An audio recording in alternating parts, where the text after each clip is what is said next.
Hello, আসসালামু আলাইকুম। আজকে নিয়ে আসছি একদম ইজি সুজি রেসিপি।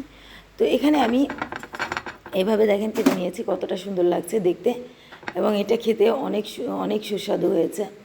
প্রথমে নিয়েছি আমি ঘি, প্যানে ঘি নিয়ে তারপরে ভালোভাবে প্যানটাকে নেড়ে নিয়েছি। তারপরে এখানে আমি দিয়েছি সুজি, সুজি আধা কাপ।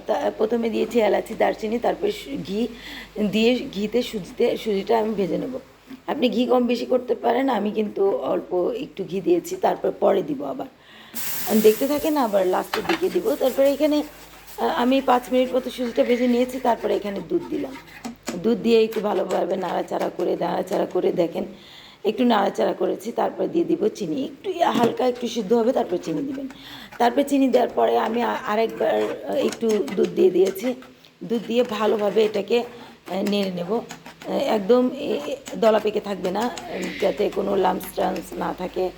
ভালোভাবে নেড়ে নেবেন, তা না হলে কিন্তু সুজির বরফিটা খেতে ভালো লাগবে না এবং ভিতরে একটু দলা দলা থেকে গেলে ভালো লাগবে না। তো যতক্ষণ পর্যন্ত দলা না ছাড়ে ততক্ষণ নাড়তে থাকবেন। তারপরে আবার ঘি দিয়ে নাড়তে থাকবেন, যে অল্প একটু দলাও থাকে ঘিতে, ওটাও চলে যাবে। তো আমার এটা হয়ে গিয়েছে, দেখেন আমি এখন নামিয়ে নিয়েছি। এই যে আমি এখন বাটিতে নামিয়ে নিয়েছি। এখানে দেখেন আমি ভালো করে এখানে প্যাচেলার দিয়ে ভালোভাবে সমান সমান করে তারপরে এখানে নিয়ে নিয়েছি। তারপরে দিয়েছি বাদাম কুচি, আপনি যে কোনো বাদাম কুচি দিতে পারেন উপরে, কিংবা কিশমিশ দিতে পারেন। আমি কিশমিশ ইউজ করি নাই, আমার বাচ্চারা কিশমিশ পছন্দ করে না, তো এই জন্যে আমি কিশমিশ ইউজ করি নাই।